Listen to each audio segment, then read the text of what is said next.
అని కేసులో ఆమెని అరెస్ట్ చేయడమే అక్రమం అంటూ ఏదైతే విద్యాసాగర్ మీద పెట్టబడినటువంటి కేసు అరెస్టు జైలు ఇంతకాలం తర్వాత తనకి బెయిల్ వచ్చింది. ఈ విషయంలో జత్వానీతో పాటు సిఐడి ఇద్దరూ చేసిన వాదనల్ని పక్కన పెట్టి ప్రస్తుతం బెయిల్ ఇచ్చింది. తన మీద తప్పుడు కేసు పెట్టి వేధించారంటూ ముంబై సీనియర్ నటి కాదంబరి జత్వాని ఇచ్చిన ఫిర్యాదు ఆధారంగా ఇబ్రహీంపట్నం పోలీసులు నమోదు చేసిన కేసులో మొదటి నిందితుడు వైకాపా నేత కుక్కల విద్యాసాగర్కి హైకోర్టు షరతులతో కూడి రెగ్యులర్ బెయిల్ మంజూరు చేసింది.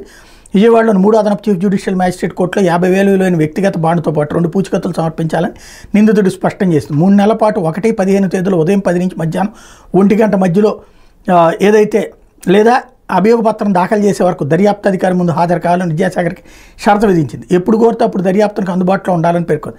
ప్రత్యక్షంగా పరోక్షంగా సాక్షులను వ్యక్తుల్ని ప్రభావితం చేయొద్దని బెదిరించొద్దని స్పష్టం చేసింది. ఇదే తరహా నేరాలకు పాల్పడొద్దని దిగువ కోర్టులో విచారణకు తప్పనిసరిగా హాజరవుతుండాలని విద్యాసాగర్కి తేల్చి చెప్పింది. ఈ కేసులో ఇప్పటికే 28 మంది సాక్షుల్ని విచారించారని పిటిషనర్ పోలీస్ కస్టడీ పూర్తయిందని 77 రోజులుగా జ్యుడిషియల్ కస్టడీలో ఉన్నారని గుర్తు చేసింది. ఈ నేపథ్యంలో ఆయన ఇంకా నిర్బంధంలో ఉంచాల్సిన అవసరం లేదంటూ బెయిల్ మంజూరు చేసింది. హైకోర్టు న్యాయమూర్తి జస్టిస్ విఆర్కే కృపాసాగర్ సోమవారం మేరకు తీర్పిచ్చారు. ముంబైలో పారిశ్రామికవేత్త మీద తాను పెట్టిన అత్యాచారం కేసులో సాక్ష్యాధారాలు అక్కడ పోలీసులు అందజేయకుండా అడ్డుకునే కుట్రలో భాగంగానే గత ప్రభుత్వ పెద్దలు పోలీసుల సహకారంతో వైకాపా నేత కుక్కల విద్యాసాగర్ ద్వారా తన మీద కుటుంబ సభ్యుల మీద తప్పుడు ఫిర్యాదు చేయించి అరెస్ట్ చేసి వేధించారంటూ సీనియర్ నటి కాదంబరి జత్వాని ఏడాది సెప్టెంబర్ 13 ఇబ్రహీంపట్నం పోలీసులకు కంప్లైంట్ చేయడం, విద్యాసాగర్ని పోలీసులు సెప్టెంబర్ 20 అరెస్ట్ చేయడం, విజయవాడ కోర్టు రెగ్యులర్ బెయిల్ ఇచ్చేందుకు నిరాకరించడంతో హైకోర్టులో పిటిషన్ వేస్తే హైకోర్టు తాజాగా బెయిల్ ఇచ్చింది.